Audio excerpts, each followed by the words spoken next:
2026 FIFA বিশ্বকাপে সবচেয়ে underrated দল হয়ে অংশগ্রহণ করতে যাচ্ছে ইউরোপীয় ফুটবলের প্রতিভাবানদের আস্তানা নেদারল্যান্ডস। তাদের প্রত্যেক পজিশনেই রয়েছে বিশ্ব ফুটবলের অন্যতম সেরা তারকার ছড়াছড়ি, কিন্তু তবুও তাদের সঠিকভাবে মূল্যায়ন করা হচ্ছে না।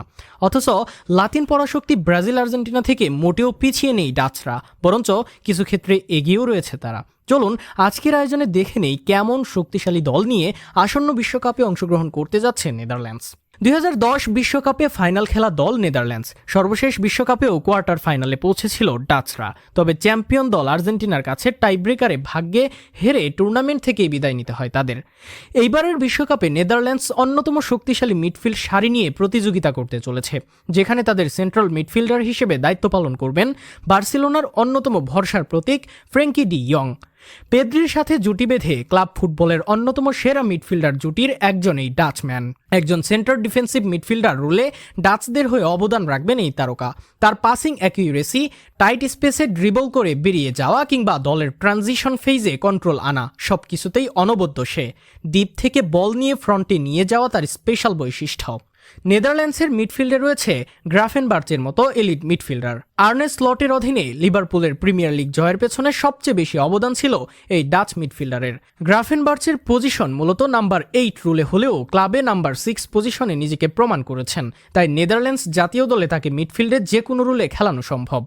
সদ্য ম্যানচেস্টার সিটিতে যোগ দেয়া তিজান্নি রেইন্ডার্সও রয়েছেন ডাচদের মিডফিল্ড সারিতে। কথায় আছে, পেপ গার্দিওলা কখনোই প্রতিভা চিনতে ভুল করেন না, তাই তো নিজের দলের অংশ হিসেবে এই মিডফিল্ডারকে দলে টেনেছেন তিনি।